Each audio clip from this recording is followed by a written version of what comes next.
Glória a Deus. Então, vamos comigo aí em Lucas, capítulo 23, versículo 34. Diz o seguinte: porém, dizia, Pai, perdoa-lhes, porque não sabem o que fazem. Então repartiram as vestes dele, deitando sortes sobre elas. Bom, esta é uma das primeiras palavras que Jesus fala na cruz. É interessante porque não se podia, na verdade, ouvir com frequência acerca de um crucificado. Não era possível que se ouvir um crucificado estar falando, conversando, expressando. Sabe por quê? Porque isso exigia muito esforço. Muito esforço. Então, toda a literatura que nós temos acerca de crucificação, que não era uma coisa incomum, muito pelo contrário, era uma coisa comum. Porém, depois de quase 300 anos, havia, na verdade, um pavor sobre a terra acerca da crucificação. Ao ponto que, em Roma, tomou-se uma ideia trazida por Cícero, o fato de que um romano não poderia ser açoitado, pregado e crucificado nem pensar. Porque era uma das mortes mais angustiantes, mais horríveis, mais agressivas que poderia existir. Ao ponto que foi banido, ao ponto que foi proibido. Acredito que a crucificação tenha sido um processo trazido pelos persas. Então existiam muitas crucificações antes de Jesus e crucificações pós-Jesus. Então nós encontramos assim em número assustador, um número assim violento em relação às mortes por crucificação. Geralmente as mortes por crucificação, elas traziam uma forma de punição. Geralmente para malfeitores, pessoas que operavam maldade contra a sociedade, roubos e rebelião. Também as rebeliões contra, na verdade, aqueles que estavam no domínio, elas eram punidas através da crucificação. Então é importante falarmos um pouquinho assim sobre a crucificação. Por quê? Porque nós vamos falar sobre duas etapas. Nós falamos aquilo que Jesus disse: antes de ser crucificado, quem quiser vir após mim, tome a sua cruz e siga-me. Nós vamos entender que ela tem uma diferença entre a cruz que Jesus havia tomado e a cruz que Jesus estava propondo. Eram cruzes completamente diferentes. Claro que ela carregava um aspecto naquele tempo, e um aspecto horrível, um aspecto terrível, um aspecto agressivo. Mas a cruz que Jesus morre, ela não foi uma coisa por um acaso. Jesus não foi morto numa cruz, algo sem querer, algo por acaso. Tanto é que a crucificação, ela estava ainda no auge. Roma já não a utilizava com tanta frequência desde Espartacus. Porque, segundo a história de Espartacus, ele era um gladiador que havia se rebelado contra Roma e haviam fugido, a média de uns 70 deles, e eles formaram um exército que chegaram a aproximadamente 200 mil soldados. Então, quando foram crucificados, só do exército de Espartacus foram crucificados 6 mil homens. Naquele tempo ainda, e onde Roma ela adere, na verdade, a esse tipo de execução, ainda era bastante frequente, usou-se muito. Mas no tempo de Jesus, ali já não se usava a crucificação com tanta frequência, ou com tanto. Um cidadão romano não era crucificado. Porém, a crucificação ainda continuava sendo um ato de vergonha, um ato de exposição, um ato ainda de punição. Mas, como ele existia ainda e poderia ser operado dentro do Império Romano, então nós vemos uma possibilidade tão impressionante, onde nós sempre afirmamos uma coisa: Jesus, ele nasceu não fora de época, ele nasceu no centro da história, ele nasceu no momento certo, ele nasceu para o momento certo. Então a morte por crucificação não foi uma coisa alheia a Jesus, foi uma coisa realmente que estava dentro dos planos divinos. Era uma coisa que estava planejada. Jesus veio para morrer e morrer por crucificação. E então, na morte de Jesus por crucificação, nós podemos encontrar uma série de de referências profundas de dor, de tristeza, de angústia, não somente na morte por crucificação de Jesus, como nas mortes por crucificação que nós estudamos que acontecia dentro da época. Porém, nós vamos destacar a questão da morte de Jesus, que é muito importante entendermos. Quando a gente fala sobre morte de cruz, nós já sabemos que é uma morte horrível, é uma morte asfixiante. Quando o crucificado, ele é colocado, ele é pendurado na cruz pelos pregos que lhe tomam as mãos e os pés, então ele começa um processo de agonia, um processo de sofrimento terrível. Existia na época, como nós sempre mencionamos, é importante lembrarmos que alguns, e eu acabei estudando uma coisa que me deixou assim, falei, meu Deus, que coisa terrível. Eles tinham, na verdade, um bastão de ferro, em que alguns crucificados recebiam, na verdade, golpes nas pernas, na canela, para que quebrassem as suas canelas. Eles tinham suas canelas quebradas, para que eles pudessem, na verdade, morrer com maior rapidez. Porque alguns suportavam por mais tempo aquela agonia, aquele sofrimento. Mas o que eu soube, foi uma coisa que me deixou impactado, é que eles acabavam fazendo isso, muitas vezes os soldados acabavam se precipitando e quebrando a canela dos crucificados, para que eles não fossem assassinados, para que os cidadãos que assistiam não cometessem crime, porque os cidadãos comuns não poderiam matar uma pessoa que estava na cruz. E eu falei, mas por que cometer? Por quê? O que acontecia é que era tanto o sofrimento, tão extremo, tão horrível, tão, sabe, angustiante, que alguns acabamos se precipitando para tirar, para adiantar a morte do crucificado, porque o crucificado estaria ali, ele ia morrer mesmo, mas alguns não suportando, talvez até parentes, pessoas que, amigos, alguns que acompanhavam a sequência da crucificação, eles avançavam de repente e matavam aqueles que estavam na cruz, como um ato de amor, como um ato de misericórdia por aqueles que estavam em sofrimento, em agonia na cruz, que de repente muitas vezes o máximo que fazia em meio aos gemidos era pedir talvez a morte. E então eu vi que era um ato de misericórdia, muitas vezes, também com os cidadãos que assistiam. Então por isso eles eram quebrados os ossos das suas pernas, para que eles pudessem morrer mais rápido e evitasse também essa forma, esse ato criminoso por aqueles que assistiam. É uma coisa desesperadora, você imagina então pessoas, parentes que de repente acompanhavam um crucificado, o desespero que era, os dias passando e eles assistindo uma pessoa ali, um ente querido, na mais profunda agonia. E eles eram crucificados nus, completamente nus. Então você imagina, ao sol escaldante, eles ficavam completamente desidratados. Ao frio, ficavam hipotérmicos. Você imagina, além da perda de sangue, além de todo um estado de um corpo flagelado, sofrido, de repente a pessoa ainda, na verdade, estava exposta ao clima, estava exposta a aves. Então era uma coisa muito terrível a crucificação. Só que a gente tem que entender, porque ela envolve o nosso Salvador.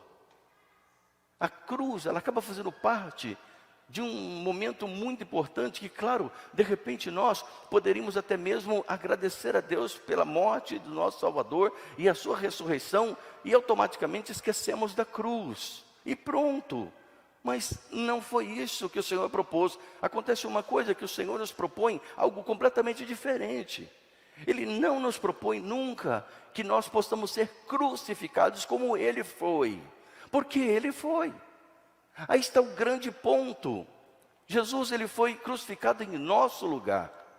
Jesus, ele faz uma troca. Imagina então, é muito importante nós temos sempre isso em mente. Jesus fez uma troca por nós. No nosso lugar, Jesus foi crucificado. Porque, na verdade, foi colocado sobre Jesus uma sentença horrível, alguém que era inocente. Segundo a proposta da palavra de Deus, nunca alguém que fosse condenado, nunca alguém que tivesse pecado, nunca alguém de origem humana, como nós, nascido em pecado, poderia, na verdade, oferecer o preço pelo pecado de todos. Somente alguém nascido sem pecado, somente alguém que não carregasse, na verdade, o pecado original, somente alguém que tivesse uma vida pura, uma vida em santidade, poderia, na verdade, oferecer-se no lugar de toda a humanidade. E esse é o ponto que a palavra de Deus nos desafia, a entender que Jesus, Ele é divinamente nascido.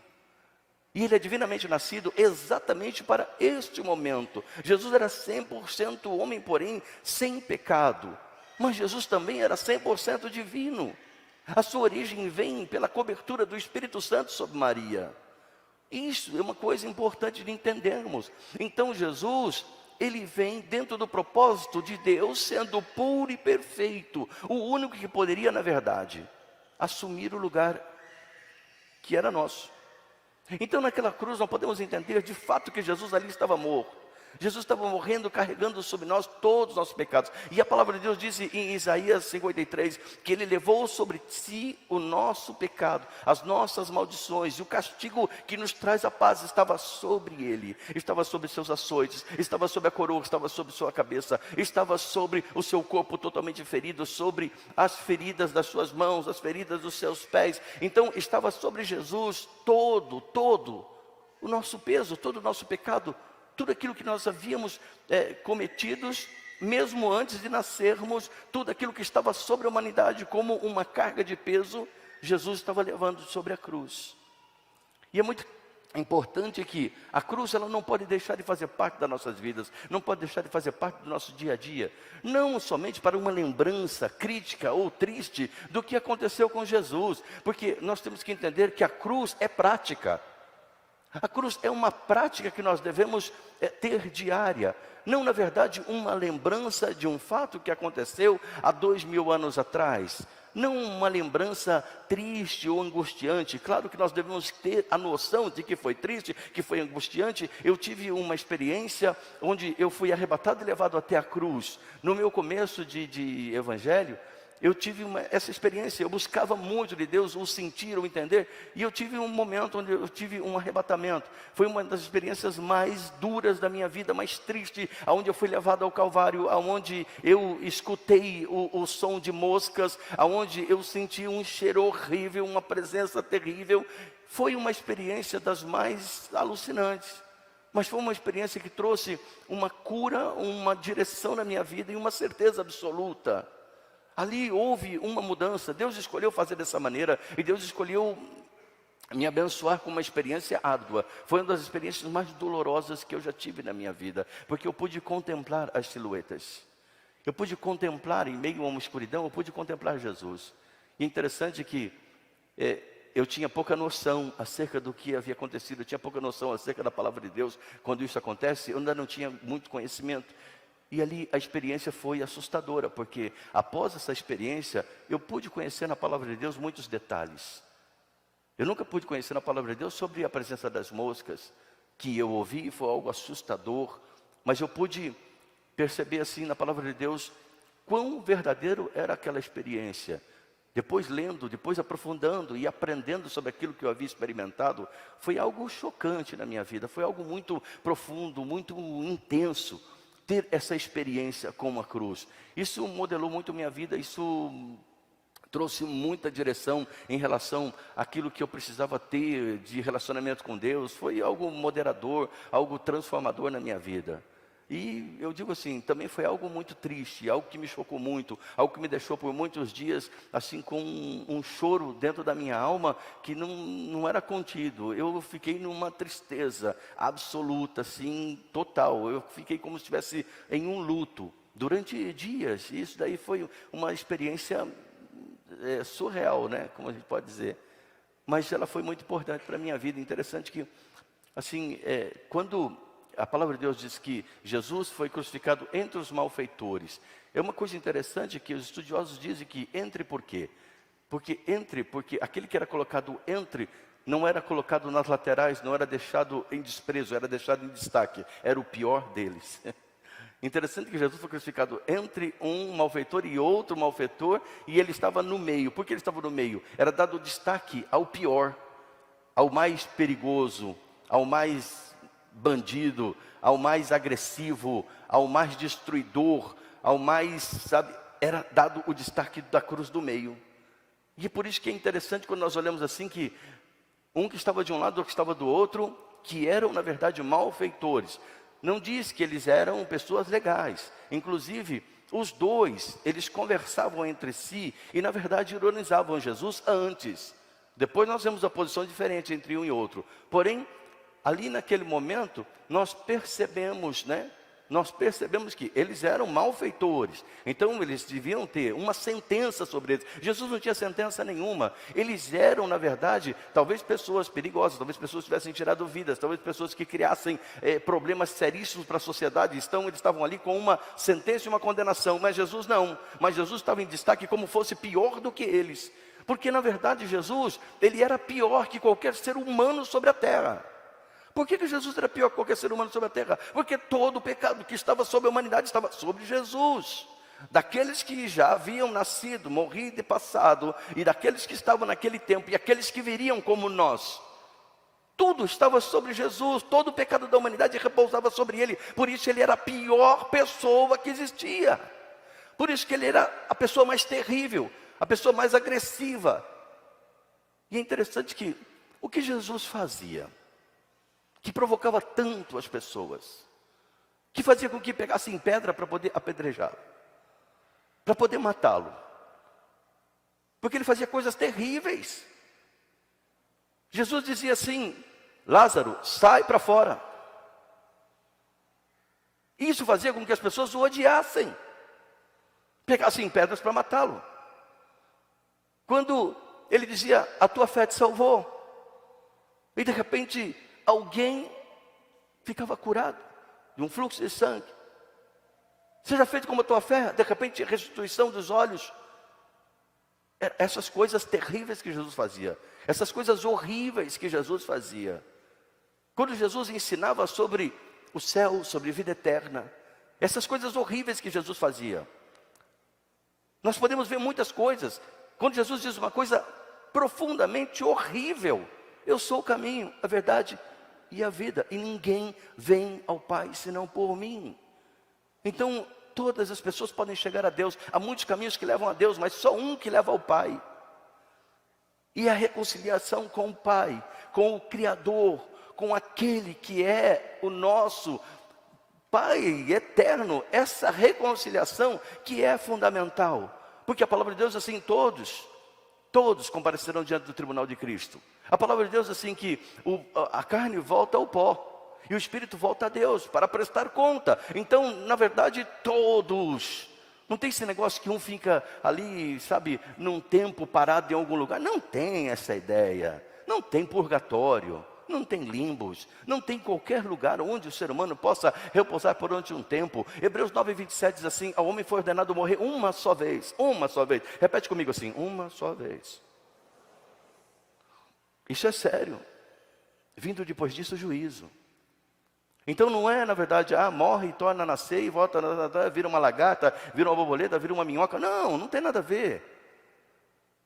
Por mais que existem culturas e filosofias sobre a terra que propõem uma série de coisas, hoje há uma tentativa de fazer com que o Evangelho seja uma filosofia. Por exemplo, propondo muitas vezes o melhor que ele tem. Olha, eu vou dizer uma coisa: ter casa própria, ter carro, ter um emprego, ter uma estrutura, isso é bônus. Agora, salvação não. E a igreja, ela tem uma luta. Eu vinha conversando com a pastora esses dias e nós temos falado muito sobre o posicionamento que a igreja precisa neste tempo. A igreja precisa posicionar-se acerca do sangue e posicionar-se acerca da cruz, porque uma igreja sem o sangue, uma igreja sem a cruz, ela não é igreja, ela é um clube. E infelizmente, muitas vezes, é preciso deixar de falar algumas coisas. Nós não deixamos de falar coisas, mas isso não significa que a igreja, na verdade, ela tem uma permissão de secularizar-se. Por exemplo, de repente, hoje, um dia, assim, as coisas são muito caretas. Informar jovens que não devem ter relações sexuais antes do casamento. Informar adultos que não podem adulterar, ou que não podem, na verdade, se são viúvos, se são ainda solteiros, que não podem ter relações sexuais. Mas quem vai fazer isso em pleno século 20 e pouco? Quem vai fazer uma coisa dessa? É importante se fazer, sabe por quê? Porque a igreja é a mesma. Os séculos devem passar, mas o pecado é o mesmo. Mas isso hoje é agressivo, porque existe uma ideia de que é importante oferecer aquilo que cada um quer, e não aquilo que precisa ouvir. É por isso que Jesus era horrível. Sabe por quê? Porque Jesus, ele vinha tratando sobre verdades assim, sobre essas verdades tão fortes, tão duras e tão horríveis. Era o que Jesus tratava. Jesus, ele não vinha dizendo que, eu vim para trazer paz para todos. Não, eu vim para trazer espada. Ele disse, eu vos dou minha paz, mas a minha paz não é igual ao mundo. E é muitas vezes uma coisa que parece que confunde, sabe por quê? Porque muitas vezes nós queremos a paz de Jesus como a paz do mundo. E o que é a paz do mundo? A paz do mundo é quando nós estamos estáveis, quando nós temos um trabalho, quando nós temos um dinheiro no banco, quando nós temos um carro que não quebra, quando nós podemos comprar um carro do ano, quando nós temos saúde, quando nós temos uma família perfeita, quando nós temos uma série de coisas que nos dão paz. E não tem nada a ver com a paz de Jesus. São coisas que muitas vezes, se forem tocadas, a pessoa perde completamente a paz. Mas ninguém pode perder a paz de Jesus. Simplesmente alguém pode não ter a paz de Jesus. Talvez a igreja, amoldando-se às necessidades da sociedade, de repente ela acaba concordando de que a paz do mundo é parecida com a paz do Senhor, e é totalmente diferente. Aí o que acontece? Precisamos novamente resgatar algumas coisas. Olha, estar com Cristo não é estar bem na vida. Eu não estou falando nenhuma teologia de miséria. Teologia não, eu não defendo a teologia da pobreza. Muito pelo contrário. Enquanto eu estou nesse mundo, eu tenho oportunidades para todas as coisas. Mas eu tenho que entender uma coisa: seguir Jesus não é seguir, na verdade, um padrão de riqueza, um padrão de conquista, um padrão de força, um padrão de autoridade, a não ser nas coisas espirituais. E por isso não ganho uma coroa, porque não existe coroa na terra existe cruz, coroa é no céu. E quem não tiver uma cruz na terra, quando chegar naquele momento, não terá uma coroa no céu. E quem não tiver uma coroa no céu já sabe que não entra. Porque o Senhor, naquele dia, trocará a cruz pela coroa.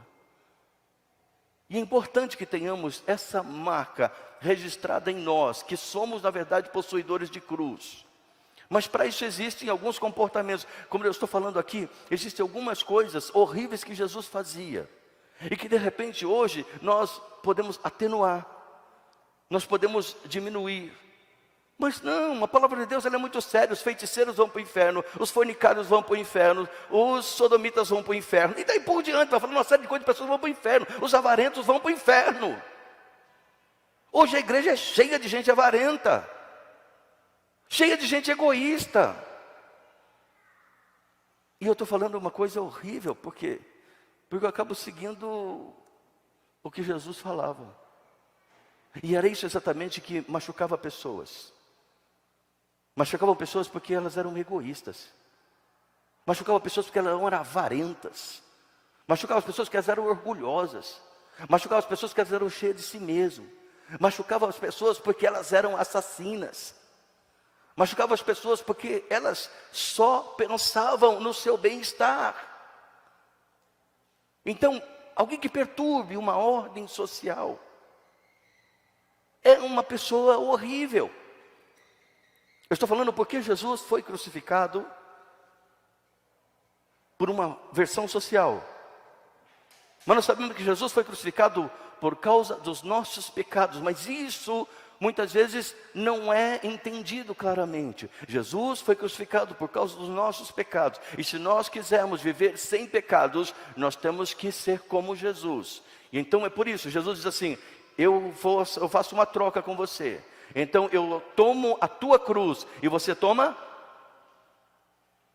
Repete comigo, a minha. Esse é o fato. De que quando Jesus toma a nossa cruz, nós tomamos a cruz de Jesus. E aí o que acontece? Na cruz morreu a avareza, na cruz morreu o adultério, na cruz morreu a prostituição, na cruz morreu a mentira, na cruz morreu o assassinato, na cruz morreu o ódio, na cruz morreu todo tipo de violência, na cruz morreu todos os pecados, tudo aquilo que nos destrói, tudo aquilo que mata a nossa comunhão com Deus, morreu na cruz. Como alguém pode ter morrido na cruz? Como alguém pode ter uma cruz e continuar com o mesmo comportamento humano? Com o mesmo comportamento daqueles que mataram Jesus? Porque Jesus foi morto socialmente? Porque ele era um agressor. Porque ele perturbava as pessoas com palavras horríveis, dizendo que se as pessoas não se reconciliassem com Deus, elas teriam perdição eterna. Dizendo que alguns que se diziam, que os fariseus que se diziam filhos de Deus, eram filhos do diabo. Essas coisas que Jesus dizia, era horrível para eles, por isso eles crucificaram Jesus. E nós estamos lendo uma coisa muito horrível que Jesus disse. Nós estamos abrindo sobre uma revelação da cruz, sobre uma coisa muito horrível. Sabe por quê? Porque para que nós possamos encontrar essa cruz que existe pós-Jesus, essa cruz que Jesus disse que deveríamos carregar, para que nós pudéssemos ter a noção do que ela é, e a intimidade com ela, nós precisamos passar pela cruz de Jesus. E quando passamos pela cruz de Jesus, vai haver transformações seríssimas em nós. Mas você pode ver que muitos de nós sentirão grandes bloqueios em passar pela cruz. Carregá-la então é muito difícil, sabe por quê?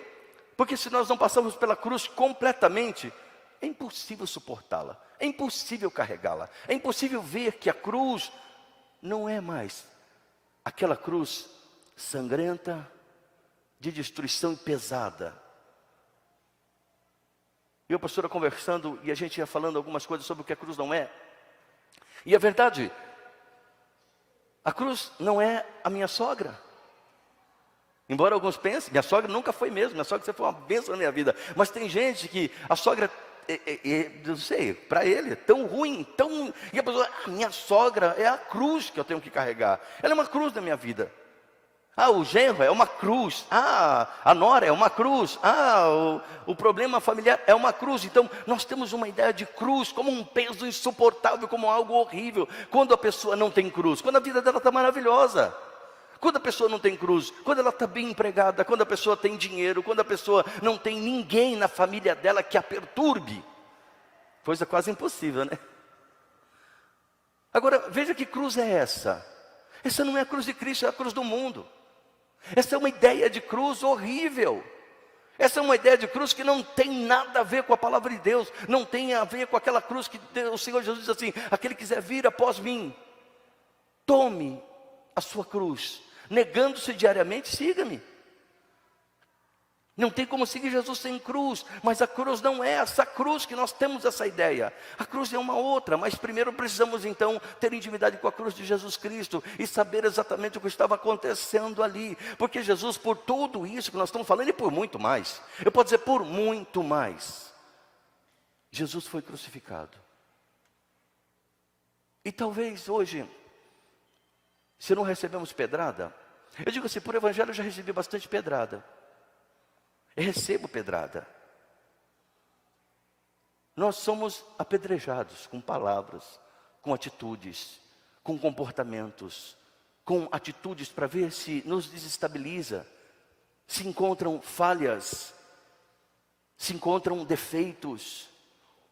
E eu vou dizer a coisa mais fácil: encontrar defeito em ser humano. Porque ser humano não é Deus. Graças a Deus que nós temos um Senhor intercessor. Tanto é por isso que a cruz dele estava no meio. Por quê? Porque ele intercede por nós. Jesus é intercessor. E diz em Hebreus que ele é o maior intercessor. Nunca houve e nunca haverá um intercessor que interceda com tanto potencial, com tanta autoridade por nós. Então o autor de Hebreus diz que ele intercede por nós todo o tempo junto ao Pai. Ele é o nosso grande intercessor. Que coisa maravilhosa é isso. Jesus não só intercedia na terra, não só intercedia na cruz, como intercede no céu. Ele intercede por nós, por nossas fraquezas, por nossas lutas. É por isso que eu vou dizer uma coisa para vocês. Eu creio numa coisa chamada perseverança dos santos. Você sabe o que é a perseverança dos santos? A perseverança dos santos afirma que aqueles que estão em Cristo verdadeiramente perseverarão até o fim. Por que perseverarão? Porque esse ponto afirma sobre a perseverança, porque Ele intercede pelos seus, Ele intercede por nós todo o tempo, assim como intercedia na terra. Quando os discípulos chegaram até Ele, estavam ali naquele momento reunidos, Ele disse assim: olha, escutem bem, o diabo pediu para cirandar-vos, o diabo pediu para sacudir-vos, o diabo pediu para tocar em suas famílias, tocar em suas vidas, em tudo, mas eu disse não, eu intercedi por vocês. Eu intercedi por vocês. E ele dizia: eu faço na terra o que eu estarei fazendo no céu. Jesus é intercessor, Ele intercede. E por causa da intercessão do Senhor, nós temos garantido uma coroa. Mas só saberemos se na terra tivermos uma cruz. E como saber se temos uma cruz? Se passamos por um processo, e a nossa cruz não é uma referência dessa terra, a nossa cruz é como a cruz de Cristo. E se perseguiram Jesus, os perseguirão por causa da cruz que nós temos, porque a cruz que nós temos fez com que aqueles que seguiam Jesus fossem perseguidos. Eu gostaria de até falar um pouquinho para você sobre o que acontece com o apóstolo Paulo, bem rápido. Ele diz assim: olha, ele teve que descer num cesto para fugir de uma prisão arbitrária. Ele foi expulso de Antioquia pelos poderosos da cidade. Ele foi apedrejado quase até a morte em Listra. Na Macedônia ele foi açoitado, preso e amarrado com os pés em um tronco. Ele foi perseguido pelos judeus em Tessalônica porque pregou em Bereia. Foi pregar contra outros deuses em Éfeso e ficou meio a uma grande confusão, recebendo açoites e prisão. Em Jerusalém ele foi acusado injustamente de ter levado um grego ao templo. Por isso ele foi perseguido e quase morto. Ele foi preso em Roma, sofreu naufrágio em Mileto. Na ilha de Malta ele é picado por uma serpente venenosa e quase morre, mas só que não.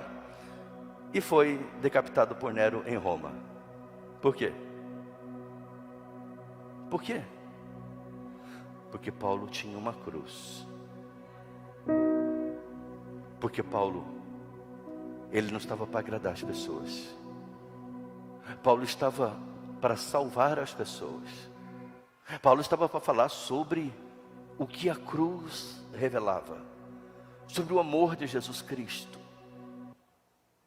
sobre a necessidade de que alguém tenha um encontro com Cristo, sobre a veracidade de que o céu existe e o inferno não é mentira,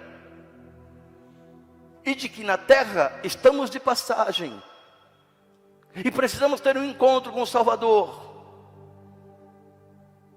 Por isso que ele dizia: eu me orgulho da cruz.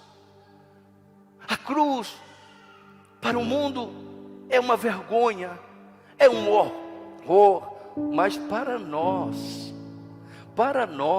é poder de Deus. Não tem como falar de Jesus se não falamos da cruz. E quando falamos de Jesus com paixão, com vontade, com amor, é por causa da cruz que nós temos. É a cruz que proporciona isso. É a cruz que nos dá essa liberdade para falarmos sobre Jesus. Crente que não tem cruz não consegue falar de Jesus.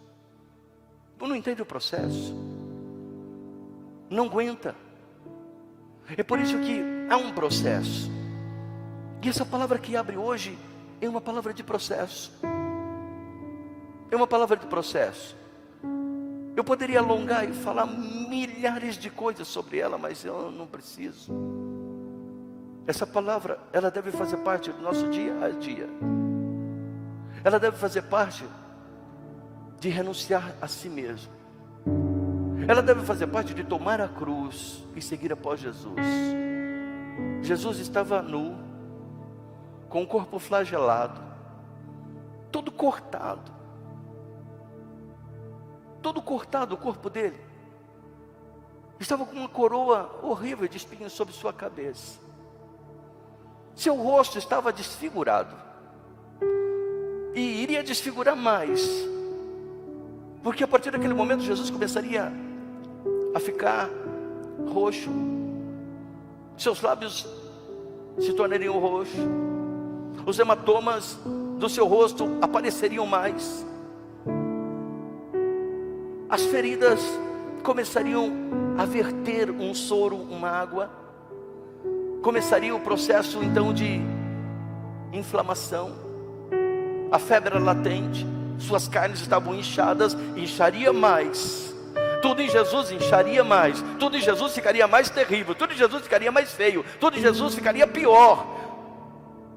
E naquele momento eles estavam ali, tomavam Jesus, e não foi delicadamente, mas brutalmente, jogaram sobre a cruz, bateram ele, colocaram, pá, como se fosse um tapete, sacudiram sobre a cruz, estenderam seus braços, já desconjuntando, um segurando do lado, outro já puxa, para poder dar ao lugar certo, na cruz que era de Barrabás,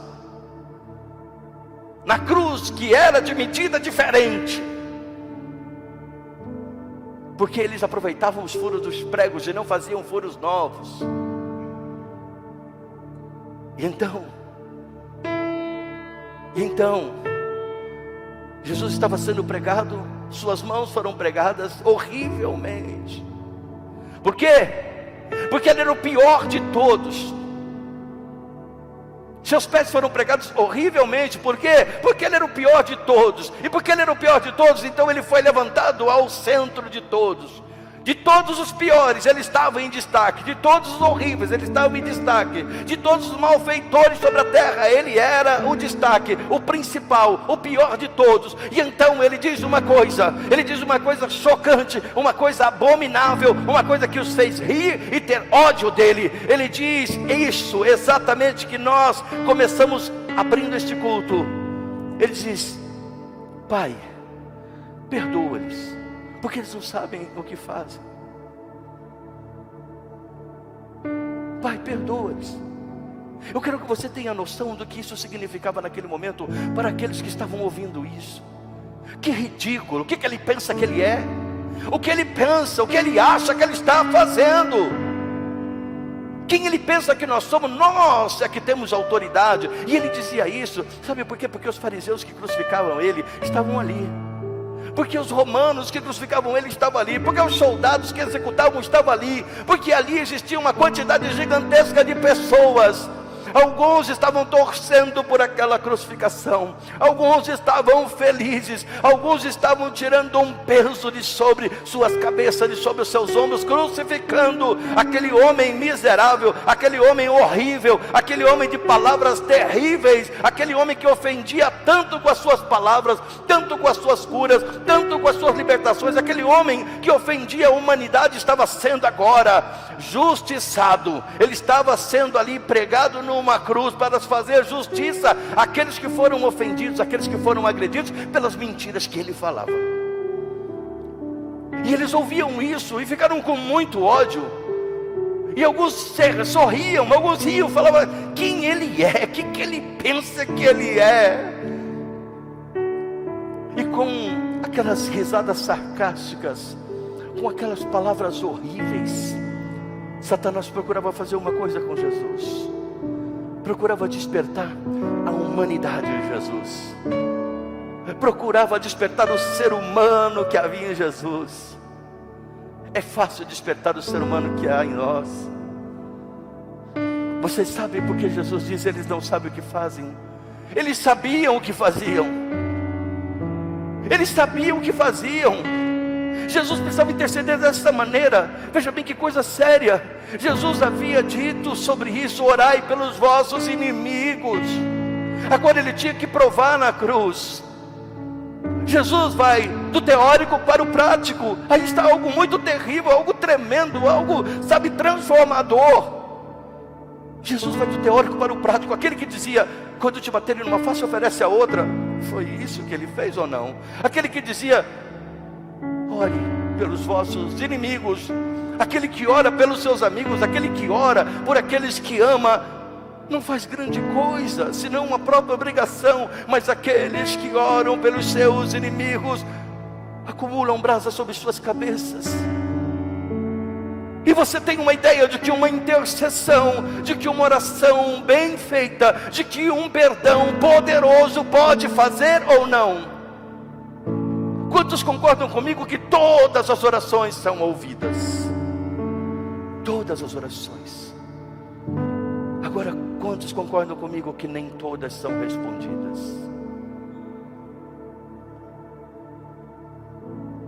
O Senhor Jesus diz, a palavra de Deus diz que de alguns Deus esconde o rosto e não escuta as suas petições. Que Deus não escuta as suas petições. Por quê? Porque foram provocados na sua humanidade. É isso que Jesus propõe na cruz. Que se morra aquilo que nós éramos, aquilo que nós podemos fazer de mal, de ruim, de terrível, que concorda com o mundo, como o mundo é, que concorda com a paz do mundo e não com a paz de Jesus. É isso que tem que morrer na cruz. E o que tem que nascer? Aquele que tem a boca de Jesus, que tem o coração de Jesus, a mente de Jesus, que é capaz de agir como Jesus. Aí está uma das grandes provocações das nossas vidas. De repente podemos até mesmo esquecer nossos inimigos por um tempo. Podemos esquecer pessoas que nos fizeram mal, pessoas que nos agrediram, pessoas que nos ofenderam. Podemos até esquecer por um pouco de momento. Mas geralmente não somos capazes de liberar tamanho perdão, tamanha intercessão por aqueles que nos ferem, por aqueles que nos agravam. Não somos. Aí está uma grande proposta e um grande desafio da cruz. Ser como Jesus, carregar uma cruz, é ter o poder de perdoar pessoas imperdoáveis. Eu olho para isso e falo: Senhor, que coisa pesada, que coisa terrível. Perdoar pessoas imperdoáveis. Pessoas que estavam tirando sua vida, pessoas que estavam mutilando, pessoas que estavam agredindo como se não soubesse o que estava fazendo. Veja bem, Jesus põe um argumento ao Pai: Pai, perdoa-os porque eles não sabem, eles não sabem, eles não sabem. Como alguém é capaz de dizer isso? Como alguém é capaz de dizer isso? E o Senhor Jesus disse para sermos perfeitos. E Ele diz: sede como eu sou. Na voz do apóstolo Paulo diz assim: sede meus imitadores como eu sou de Jesus. Sede meus imitadores como eu sou de Jesus. Que coisa terrível essa. Se eu tenho uma cruz, eu sou capaz de perdoar. Quem? O pior, a pior, o mais vil, a mais vil, a maior agressão, a maior violência. Deus, mas onde Deus está com a cabeça que faz uma coisa dessa? Estava na cruz, estampado ali: Pai, perdoa-os. Eles não sabem o que é vida eterna. Eles não sabem o que é salvação. Eles precisam de uma oportunidade. Eu fico olhando. Jesus é um advogado. Ultimamente eu vejo em alguns debates, e de repente eu vejo a posição de um advogado que defendeu criminosos e tal, e eu olho assim e falo coisas injustas que ele usa, coisas. Mas eu fiquei entendendo uma coisa: que Jesus é o advogado que intercede por quem não merece, por criminosos, por pessoas perigosas. Criminosos porque podem cometer adultérios, podem mentir, podem roubar, podem enganar, podem ferir sentimentos, podem abandonar famílias, podem destruir famílias, podem se destruir por seus sentimentos, podem se destruir por vícios, podem se destruir suas vidas porque odeiam, porque são magoados uma vida inteira. E o Senhor intercede por pessoas assim. Vale a pena, vale a pena. Talvez você não se considere tudo isso, mas a palavra de Deus diz que todas as nossas justiças juntas são para Deus como trapos de imundícia. Mas a palavra de Deus diz que não há um justo sequer na terra. Não há um justo, todos condenados. Não há um justo, não há um sequer, todos condenados à ira de Deus. Não há um. E aí de repente alguém faz esse tipo de oração: Pai, perdoa-lhes porque não sabem o que fazem.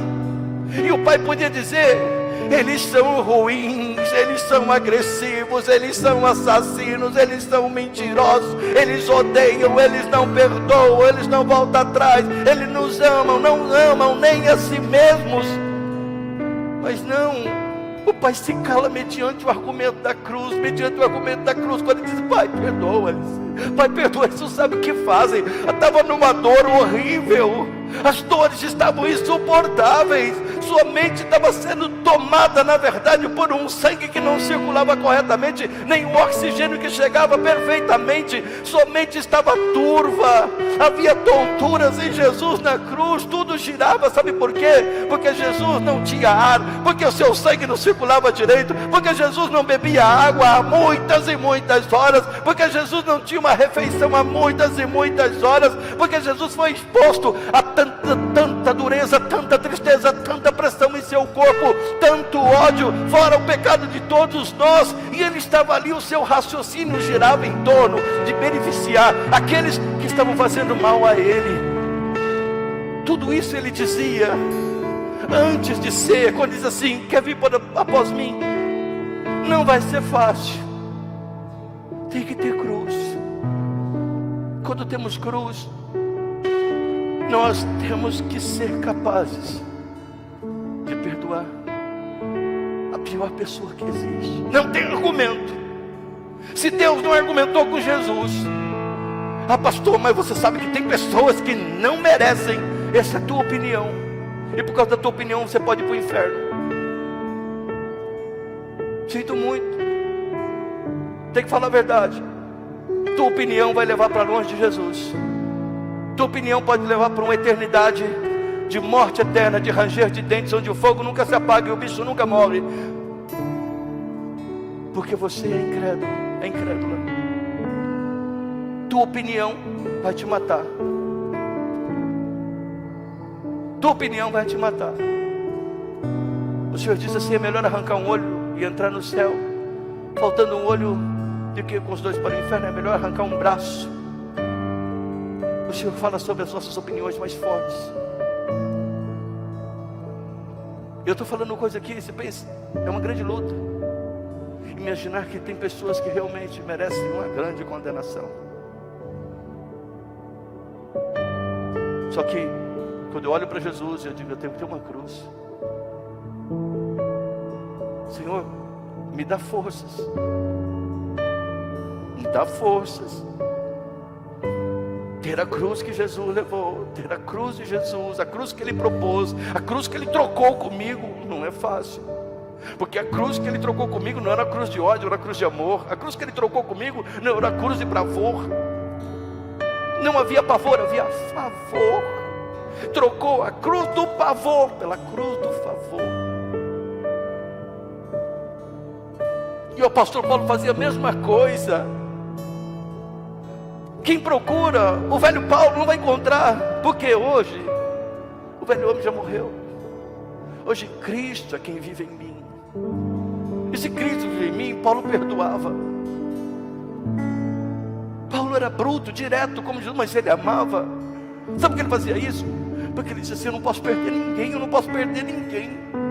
Se eu ficar sem perdoar aquele ou outro, se eu der uma condenação ao rei, por isso que ele diz: ó Agripa, ó rei Agripa, ó rei, eu não quero que só você se converta, mas todos que estão aqui, todos, menos essas correntes que estão na minha mão, menos essas algemas, o resto todos eu quero que se converta, não por pouco, não por muito, mas todos. Que coisa tremenda. Ele estava ali pregando o evangelho, perdoando perdoando aquela condenação, aquela sentença. Ele foi várias vezes açoitado, apedrejado, agredido, atacado. Porque um dia ele de perseguidor passou a ser perseguido. Porque um dia ele entendeu que Jesus disse: Pai, perdoa-lhes, eles não sabem o que fazem. Isso muda tudo em nossas vidas. Porque quando raciocinamos, o que Jesus estava falando? A gente sabe que eles sabiam o que estavam fazendo. A gente sabe que eles planejaram aquilo. A gente sabe que o diabo estava por trás de tudo aquilo. A gente sabe tudo isso. Mas quem vai argumentar com Jesus? Isso é perdão. Sabe por que Jesus fez isso? Porque ele queria dizer assim: perdão é imerecido. Não merecemos. Não merecemos. Por isso que ele deu a vida dele. O Senhor não deu a vida dele por merecedores. Ele deu a vida dele por gente miserável que não merecia nada. Mas se nós pensarmos ao contrário, esse pensamento ao contrário nos levará a um caminho de perdição eterna. Quando nós entendemos, nós sofremos o que Jesus sofreu e abraçamos a causa de Jesus. Você quer ter uma cruz? Eu sei que pode ser um desafio. Alguns falam assim: pastor, não sei se eu estou preparado.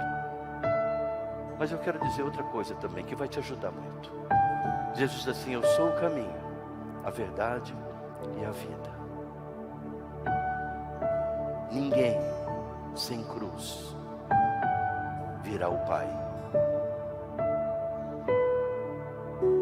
Esse é o caminho de cruz. Você pode dar um tempo a ter uma cruz, mas eu vou dizer, todas as coisas têm seu tempo. Há tempo de nascer e há tempo de morrer.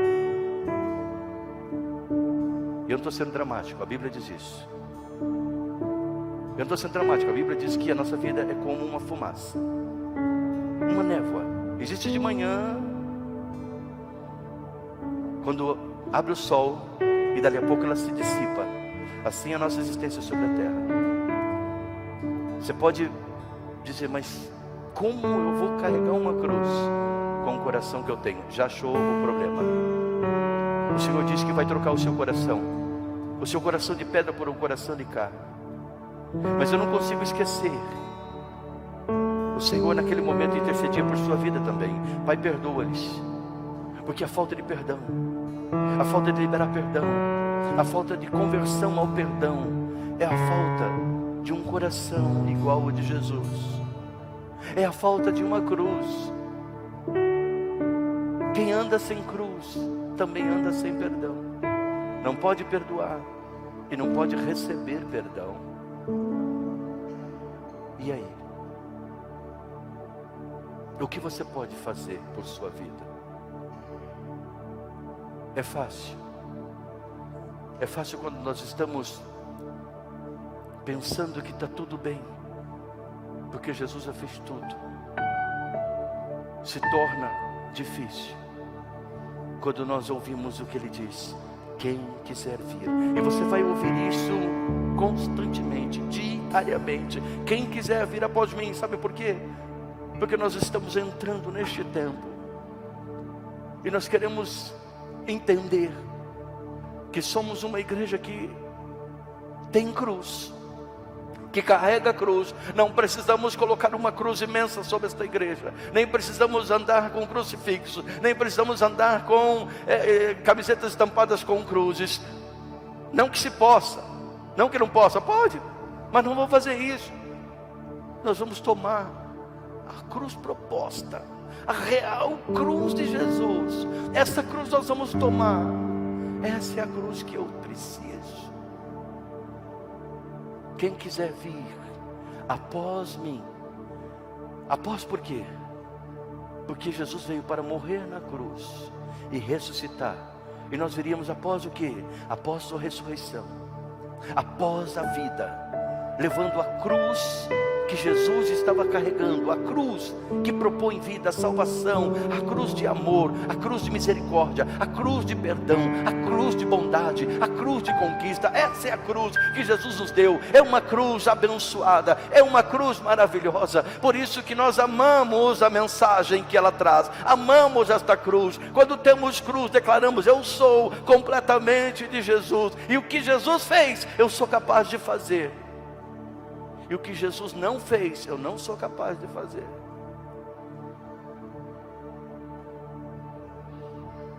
Eu poderia perguntar, muitos aí estão preenchendo um compromisso de eu tenho uma cruz. Eu quero que você preencha no espiritual. Quantos gostariam de refazer um pacto? Eu tenho uma cruz nessa manhã. Quantos? Quantos que estão assistindo em casa gostariam de fazer esse pacto